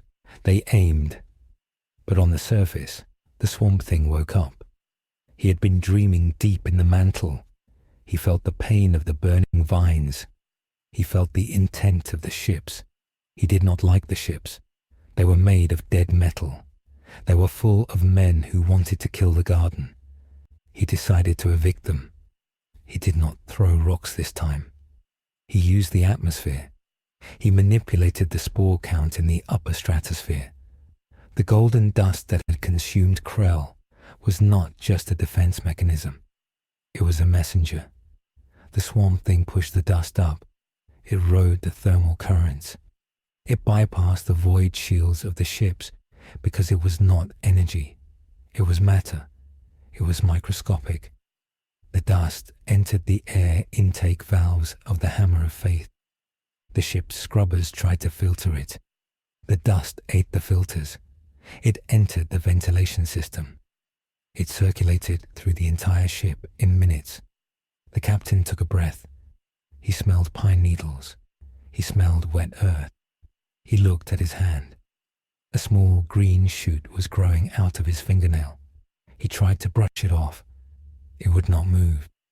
He felt a sudden, overwhelming sense of calm. He forgot about the bombardment. He forgot about the Emperor. He only wanted to sit down and let the roots grow. On the surface, Vane watched the sky. He waited for the fire rain. It did not come. Instead, he saw the ships change. The grey hulls of the cruisers began to turn green. Moss grew on the hull plating in the vacuum of space. It was impossible, but the Swamp Thing ignored the laws of physics when it came to biology. He was feeding the plants with his own psychic energy. The ships were becoming gardens. Vane realized he was trapped. He drew his power sword. He turned to face the jungle. Hestia walked out of the trees. She looked sad. "You should not have brought fire," she said. "He remembers fire." Vane charged her. "Witch!" he screamed. The ground opened up. It was not a violent crack. It was a gentle embrace. The mud rose up and swallowed Vane. It covered his legs, then his chest, then his mouth. He slashed with his sword, but the mud was too thick. It dragged him down. He was not killed. He was planted. The Swamp Thing did not believe in waste. Vane was a source of nutrients. He would feed the new grove of oaks. In orbit, the catastrophe spread. The golden spores did not stop at the flagship. They jumped to the escort ships. The entire fleet went silent. The engines powered down. The weapons powered down. The crews were not dead. They were in a vegetative trance. They were happy. They stood at their posts, covered in vines, watching the screens that showed the green planet. They had been assimilated into the planetary ecosystem. This was the massive outcome. The Imperium had sent a fleet to reclaim a world. Instead, the world had claimed the fleet. But the story did not end there. The Hammer of Faith was a long-range cruiser. It had an astropathic choir. The spores infected the astropaths. These were psychers who sent messages through the warp. Usually, they sent codes and prayers. Now, infected by the green, they sent something else. They began to broadcast the song of the Swamp Thing. It was not a message of words. It was a feeling. It was the feeling of deep roots and slow growth. It was the feeling of life conquering death. It was a psychic beacon that shone in the warp like a green sun. Far away, in the garden of Nurgle, the chaos god of decay stirred. Nurgle was the lord of pestilence. He loved life, but only life that came from rot. He loved bacteria, viruses, and fungus. He felt the new power in the galaxy. He felt the green. It was similar to his garden, but it was different. It was too clean. It was too healthy. It was aggressive, rapid, and orderly. It was a rival. Nurgle chuckled. He was a jolly god. He liked a challenge. He leaned over his cauldron. He brewed a new gift. If this Swamp Thing wanted to play with gardens, Nurgle would send him some fertilizer. Back on Tanagora, Hestia felt the shift. She felt the eyes of the dark gods turn toward them. She looked at Curis. The general was sitting on a mossy rock, cleaning his fingernails with a knife. He looked younger. The stress of the war was gone. "The fleet is ours," Hestia said. "The ships are alive." "What do we do with them?" Curis asked. "We can't fly them. The crews are trees." "We don't need to fly them," Hestia said. "They are the shell. The seeds are inside." She looked at the sky. She knew the Imperium would send more ships. They would send an exterminatus fleet next time. They would burn the whole system. And she knew chaos was coming. The silence was over. "We have to expand," Hestia said. "If we stay here, we die. The Swamp Thing knows this. That is why he took the ships." "Expand where?" Chorus asked. "To the stars," Hestia said. "We are going to seed the sector." The plan was madness, but it was the logic of nature. A plant that stays in one pot eventually becomes root-bound and dies. To survive, it must spread. The Swamp Thing had instinctively captured the ships to use them as seed pods. The golden spores in the ships began to work on the warp drives. They did not understand technology, but they understood energy. They grew into the plasma conduits. They replaced the wires with nerves. The ships woke up, not as machines, but as living void's whales. The engines flared. It was not the blue flame of plasma. It was a green exhaust of pure bioenergy. The hammer of faith turned slowly. Its nose pointed away from the planet. "He is sending them out," Hestia whispered. The ships accelerated. They did not calculate a jump to the warp. They simply pushed through the fabric of reality. The Swamp Thing was using the webway. He had found the ancient Eldar paths that ran through the planet. He was sending his seeds to other worlds. Each ship carried millions of tons of the golden dust. Each ship carried the genetic template of the aggressive jungle. If they crashed on a Hive world, the world would become a forest in a week. If they crashed on a Forge world, the machines would be strangled by vines. Kuri stood up. He realized the scale of what was happening. "This is an invasion," he said. "We are not the victims anymore. We are the plague." "No," Hestia said. "We are the cure. The galaxy is sick. It is full of war and poison.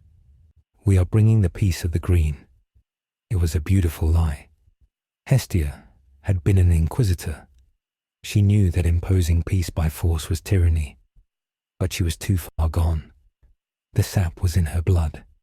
She truly believed that turning the galaxy into a garden was the only way to save it. The first ship jumped. It vanished into the webway. Then the second. Then the third. The blockade was broken. The seeds were loose. In the high orbit, a single automated probe remained. It had been left by Vane as a failsafe. It recorded the destruction of the fleet. It recorded the biological takeover. It recorded the departure of the bioships. It packaged the data. It engaged its long-range transmitter. It sent a burst transmission to the High Lords of Terror. The message was simple. It was a threat assessment. Target, Tanagura. Status, lost. Classification, Alpha plus biological hazard. Threat level, galactic. Note, the target has weaponized the ecosystem. It is capable of assimilating Imperial technology. It is capable of warp travel. It is expanding. Recommendation, total quarantine of the segmentum. Mobilization of the Grey Knights. Mobilization of the Death Guard. God Emperor protect us. The probe died as a vine grew out of its lens and crushed the transmitter. On the ground, the Swamp Thing rested. He felt the seeds travel. He felt the cold void. He did not like the void, but he knew he had to cross it. He had a memory of a man named Alec Holland. Alec Holland had wanted to save the world. The Swamp Thing wanted to save all the worlds. He sensed the probe's message. He did not care. Let them come. Let the metal men come. Let the rot god come. His roots were deep now. He drew power from the core of the planet. He grew a new flower in the middle of the capital city. It was a black rose the size of a cathedral. It was a listening post. It listened to the screams of the galaxy. Hestia walked to the base of the black rose. She touched the petals. She felt the vibration. She looked at Kuris. "The war is changing," she said. "It is no longer about territory. It is about biology. The Tyranids eat, chaos rots, the Imperium burns, we grow. And what happens when we run out of room? Chorus asked. Hestia smiled. It was a terrifying smile. A garden never runs out of room, General. It just weeds out the competition. The camera pulling back from the planet. Tanagura was a green marble in the dark, but around it the stars were flickering. The webway gates were opening. The spores were spreading. The small choice of Inquisitor Vane to burn a patch of moss had triggered a biological crusade. The green was no longer a location. It was a faction, and it was hungry for light. In the distance, a new fleet appeared on the edge of the sensors. It was not Imperial. It was not Tyranid. The ships were bloated, rusted, and dripping with slime. Flies the size of fighters buzzed around them. The Death Guard had arrived. Typhus, the herald of Nurgle, stood on the bridge of the Terminus Est. He looked at the green planet. Finally, Typhus wheezed. A garden worthy of my grandfather's touch. The stage was set for the final convergence. The green against the rot. The struggle for the soul of biology itself. The arrival of the Death Guard was not like the arrival of the Tyranids. The Tyranids came like a storm. The Death Guard came like a sickness. The sensors of the Black Rose picked up the signal first. It was a sound like a tolling bell. It echoed in the psychic space of the planet. Every hybrid soldier on the surface heard it. It made their teeth ache. It made the sap in their veins run cold. The sky above Tanagura changed color. The vibrant green turned to a sickly yellow. The clouds became heavy and greasy. They looked like bruised skin. The flagship Terminus Est hung in low orbit. It was a massive ship that looked like a floating cathedral of rust. It did not use drop pods. It simply opened its bomb bay doors. It dropped rain. The rain was not water. It was sludge. It was a mix of oil, pus, and viral agents blessed by the plague god Nurgle. It fell on the northern jungles. The effect was immediate. The super-evolved plants of the Swamp Thing did not know how to fight this. They were built to fight physical damage and Tyranid acids. They were not built to fight magical decay. The giant oaks turned black and collapsed into mush. The vines that could crush tanks withered and turned to dust. The air filled with the smell of old meat and sulfur. The silence of the green was broken by the buzzing of billions of flies. General Kouris stood on the wall of the capital city. He watched the yellow fog roll in from the north. He held his laser gun. His hand was fused to the weapon by wood. He felt the pain of the dying forest. It was a sharp, screaming pain in his mind. He looked at Inquisitor Hestia. She was kneeling on the ground. She was vomiting. The proximity of the Nurgle fleet was making her physically ill. Her connection to the green was too strong. She felt the rot as if it were her own body. The first wave of the enemy landed in the sludge. They were the Plague Marines. They wore armor that was cracked and swollen. Green slime leaked from the joints. They carried bolters that fired rusted shells. They did not run. They walked slowly. They counted 7 steps and then fired. They counted 7 steps and fired again. They were relentless. Behind them came the poxwalkers. These were the reanimated corpses of the Imperial citizens who had died in the early days of the war. They moaned and shambled.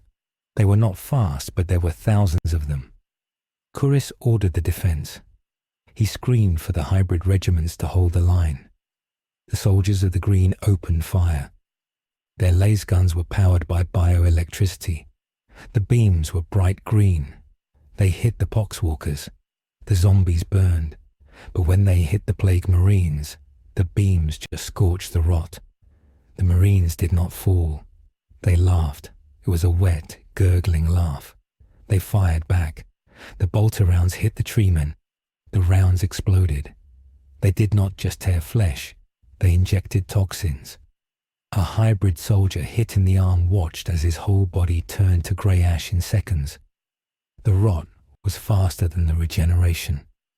The Swamp Thing felt the invasion. He was deep in the planet. He was angry. He had defeated the Great Devourer. He would not lose to a disease. He pushed his power into the surface. He tried to grow new plants to replace the dead ones. He grew thorns the size of spears. He impaled the plague marines. But the marines did not die. They grabbed the thorns and pulled them out. The wounds did not bleed. They just leaked more slime. The slime touched the thorns and the thorns rotted. The Swamp Thing realized a terrible truth. The enemy was feeding on his energy. Nurgle loved life. He loved the cycle of life and death. The more the Swamp Thing grew, the more food he provided for the rot. It was a trap. Typhus the Traveler descended from the sky. He did not use a ship. He teleported in a swarm of flies. He appeared in the middle of the main battlefield. He was a giant in Terminator armor. A chimney on his back spewed black smoke. He held a massive scythe called the Man Reaper. He looked at the jungle. He took a deep breath. He spoke in a voice that sounded like grinding rocks. He said that this garden was too clean. He said it lacked character. He swung his scythe. A wave of necrotic energy washed over the front line of the hybrid soldiers. 50 men fell instantly. Their bodies dissolved into puddles of goo. Typhus stepped on the goo. He marched toward the city. Hestia stood up. She wiped her mouth. She grabbed her bone staff. She told Chorus that they could not win a shooting war. The enemy did not care about casualties. They felt no pain. She said they had to strike the head. She said they had to stop Typhus. Chorus looked at his men. They were dying. The fear was back. The green gave them hope, but the rot took it away. He nodded. He gathered his elite guard. They were the ones who were more tree than man. They were heavy and strong. They charged out of the city gates. The clash in the mud was brutal. The tree men smashed into the plague marines. They used their vine limbs to tear the armor off the traitors. When a plague marine died, his body exploded in a cloud of gas. The gas choked the tree men. It killed the leaves on their bodies, but they fought on. Chorus fired his pistol at a poxwalker. He cut its head off with a machete. He reached Typhus. The herald of Nurgle looked down at the general. Typhus did not swing his scythe. He just pointed a finger. A swarm of insects flew from his gauntlet. They covered Chorus. The general screamed. The insects were eating the wood from his bones. They were burrowing into his eyes. Hestia screamed. She raised her staff. She channeled the power of the planet. A beam of pure white sunlight shot from the staff. It hit the insect swarm. The bugs burned. Chorus fell to the ground. He was a ruin. His bark was stripped. He was bleeding green sap. Hestia stood between him and the monster. Typhus laughed. He asked her if she thought her false god could save her. He said the Swamp Thing was just a weed, and weeds get pulled. Suddenly the ground erupted. The Swamp Thing had had enough. He manifested his physical avatar again. He rose from the earth behind Typhus. He was 50 feet tall. He was made of ironwood and granite. He did not try to use vines. He used mass. He raised a fist the size of a tank and smashed it down on Typhus. The blow drove the Chaos Lord into the mud. The impact shook the city walls. The Swamp Thing roared. He grabbed Typhus with both hands. He tried to crush the armor. But Typhus was blessed by the Grandfather. His armor was alive. It bit into the Swamp Thing's hands. Rust spread from the contact point. It raced up the Swamp Thing's arms. The wood turned soft and spongy. The Swamp Thing felt his strength draining. Typhus broke free. He flew up on a cloud of flies. He hovered in front of the giant's face. He swung his scythe. The blade cut deep into the Swamp Thing's chest. It cut the connection to the earth. Green light spilled out of the wound. The Swamp Thing staggered. He fell back against the city wall. The rot was spreading through his avatar. He looked at his hands. They were turning grey. He looked at the jungle. It was dying. The yellow fog was everywhere. The Death Guard were advancing. They were singing a dirge. The Swamp Thing felt fear, not for himself, but for the green.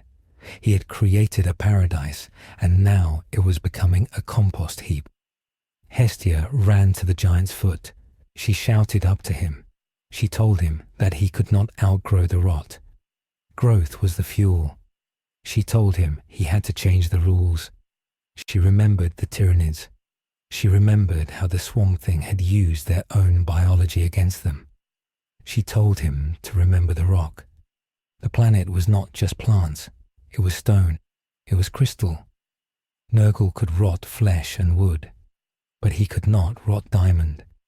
He could not rot amber. The Swamp Thing heard her. He looked at the wound in his chest. He looked at the grey sludge consuming his legs. He understood. To save the garden, he had to stop the growth. He had to freeze it. He had to make it eternal. He closed his eyes. He stopped pulling water from the soil. He stopped pulling magma. He reached deeper. He reached for the tectonic compression. He reached for the minerals. Typhus raised his scythe for the killing blow. He was going to cut the head off the avatar. He wanted to take the skull to the plague planet. He dove down. The Swamp Thing opened his eyes. They were not green anymore. They were gold. A pulse of energy exploded from his body. It was not a pulse of life. It was a pulse of stasis. It was a calcification wave. The wave hit Typhus in mid-air. The Herald of Nurgle froze. The flies around him stopped buzzing. They turned into little pebbles and fell to the ground. The rust on Typhus's armor stopped spreading. It turned into red sandstone. Typhus tried to move. He tried to call on the warp, but the warp could not penetrate the stasis. His joints locked. His flesh turned to quartz. He crashed to the ground. He did not break. He was a statue. The wave spread outward. It hit the battlefield. The plague marines looked at their hands. The slime stopped dripping. It hardened into resin. The poxwalkers stopped moaning. They stiffened. They became statues of grey limestone. The mud of the battlefield dried instantly and turned to rock. The wave hit the jungle. The trees did not die. They petrified. The leaves turned to emeralds. The trunks turned to agate. The vines turned to copper cables. The flowers turned to glass. The entire ecosystem was transmuted in seconds. It was no longer a living, breathing forest. It was a crystal garden. It was beautiful, and it was dead silent. The wave hit the city. The hybrid soldiers felt their limbs heavy. They did not fight it. They knew this was the only way. Chorus lay on the ground. He looked at Hestia. He smiled. His skin turned to oak wood, then to petrified wood. He became a monument to his own bravery. Hestia stood tall. She held her staff. The wave washed over her. She turned into a statue of white marble. Her eyes were still open, watching the horizon. The wave hit the atmosphere. The yellow clouds of Nurgle froze. They rained down as sulfur crystals. The air became still. The wind stopped. The bacteria in the air died because they could not move. The virus could not replicate in a crystal lattice. The rot was halted. It was trapped in the stone. High in orbit, the Terminus S shuddered. The stasis wave hit the ship's sensors. The captain of the Death Guard saw the planet turn into a jewel. He felt the cold. He realized there was no more life to rot down there. It was a barren rock of pretty stones. Nurgle had no power over the inorganic. The captain ordered a retreat. There was no sport here. There was no harvest. The planet was a tomb. The Death Guard fleet turned around. They left the system. They left their herald down there, trapped in stone. They would not come back. The Garden of Nurgle needed soft things, wet things. Tanagura was hard. The planet hung in space. It was silent. It was a perfect sphere of green crystal and brown stone. The Swamp Thing was gone, or rather, he was everything. He had become the spirit of the stone. He was the stasis. He had sacrificed the flow of life to preserve the form of life. He was trapped in his own victory. Centuries passed. The Imperium eventually returned to the sector. A rogue trader vessel entered the system. They scanned the planet. They found no life signs, no atmosphere, no heat. But they saw the structures. They sent a team down in environment suits. The team landed in the capital city. They walked through the petrified forest. They saw the trees made of gems. They saw the statues of the plague marines trapped in mid-scream. They saw the statue of the giant avatar leaning against the wall. They saw the statue of the woman with the staff. The rogue trader was a man of greed. He saw the emerald leaves. He broke one off. It was worth a fortune. He ordered his men to start mining. They brought jackhammers. They started to chip away at the trees. They loaded their cargo bays with the crystal plants. But they made a mistake. They chipped too deep. One miner struck the chest of the avatar statue. He cracked the stone. Inside the stone, there was no rock.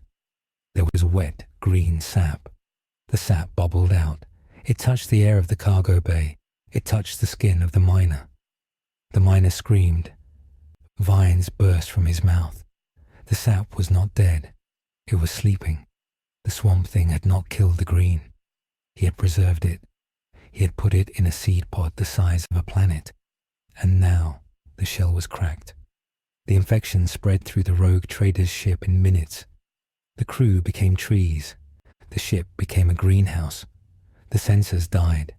The engine turned on. The ship aimed itself at the nearest civilized world. The stasis was over.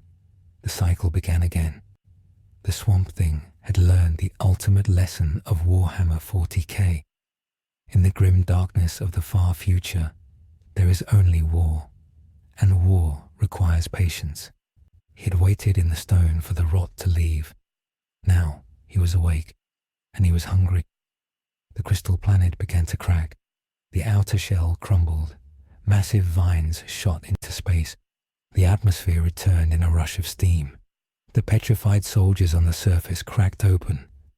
Kurus stepped out of his stone shell. He was older, harder, darker. Hestia broke her marble skin. Her eyes were glowing with a new, cold light. They looked to the sky. They saw the rogue trader's ship flying away to spread the spores. They knew their work was not done. The galaxy was still full of metal and rot. They had survived the Tyranids. They had survived the Death Guard.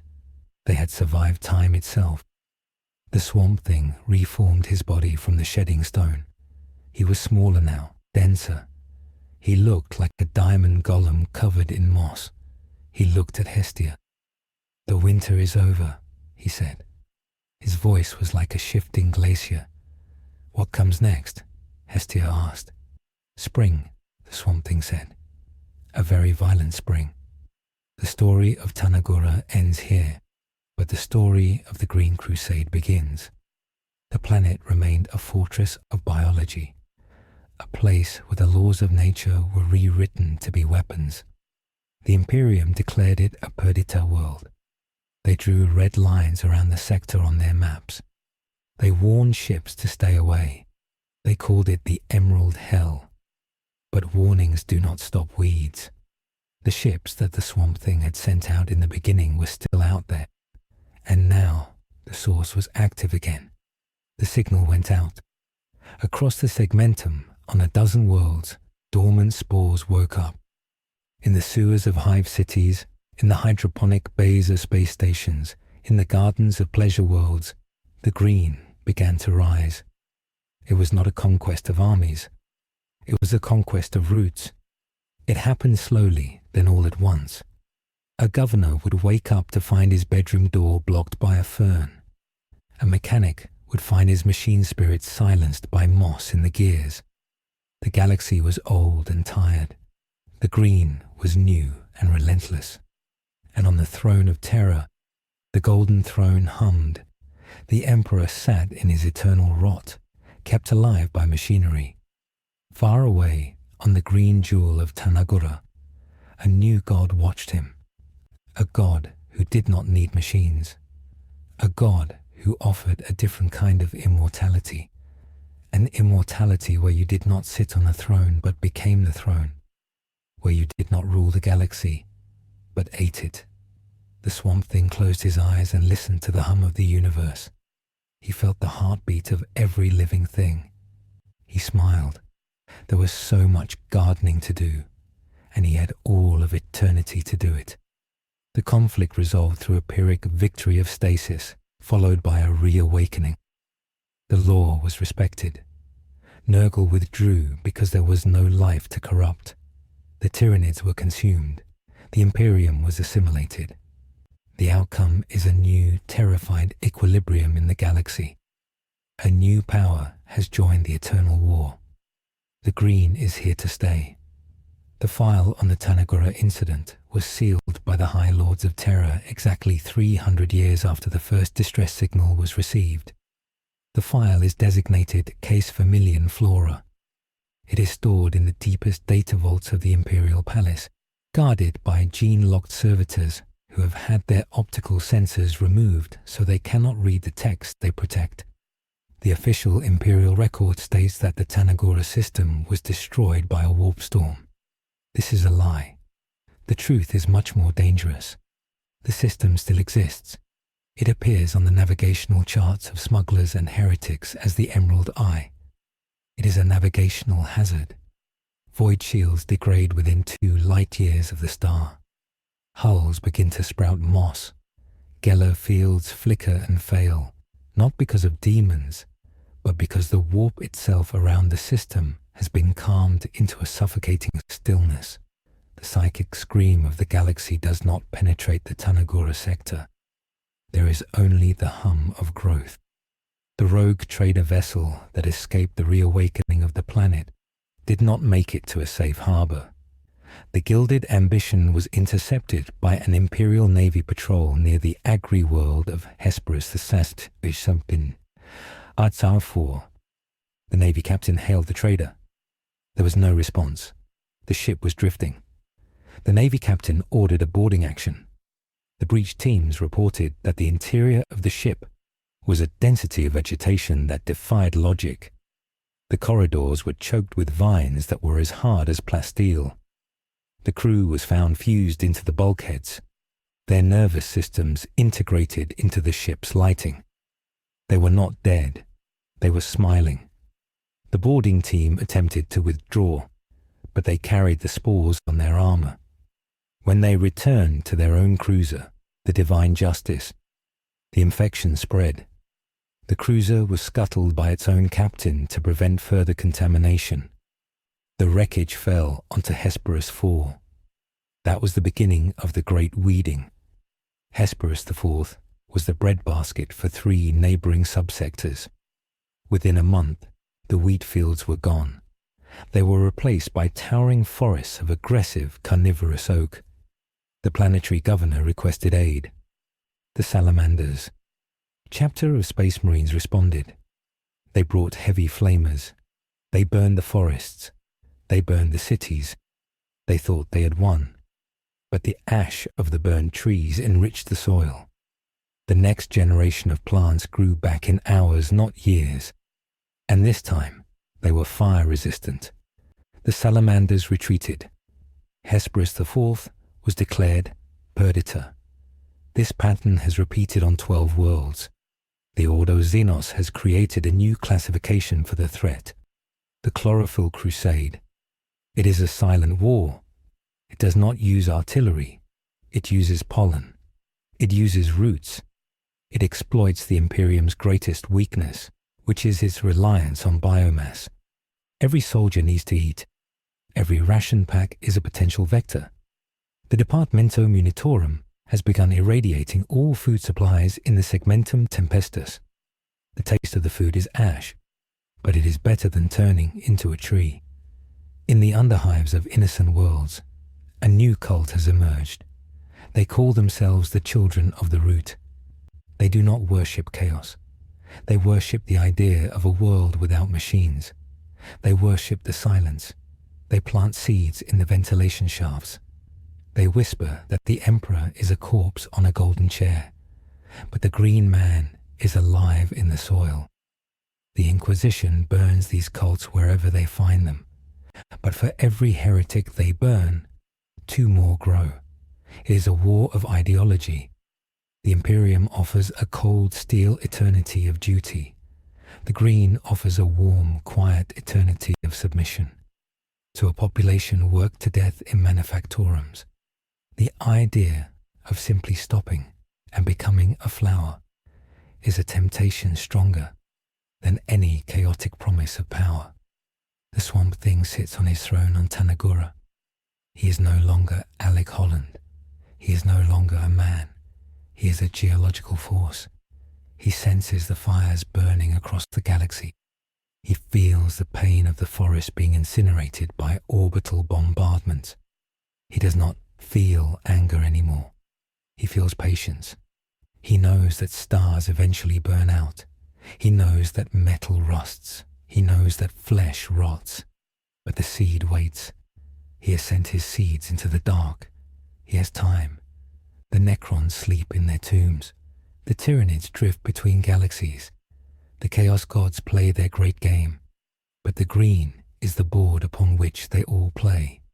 And eventually, the board always reclaims the pieces. The final entry in the log of Inquisitor Hestia, recovered from the drifting hulk of a siege ship, sums up the new reality of the 41st millennium. It was scratched into a piece of petrified wood. It reads simply, "The galaxy is a garden. We are just the fertilizer. Prepare for the harvest." The message ends there. The rest of the wood is covered in a single, perfect, blooming rose.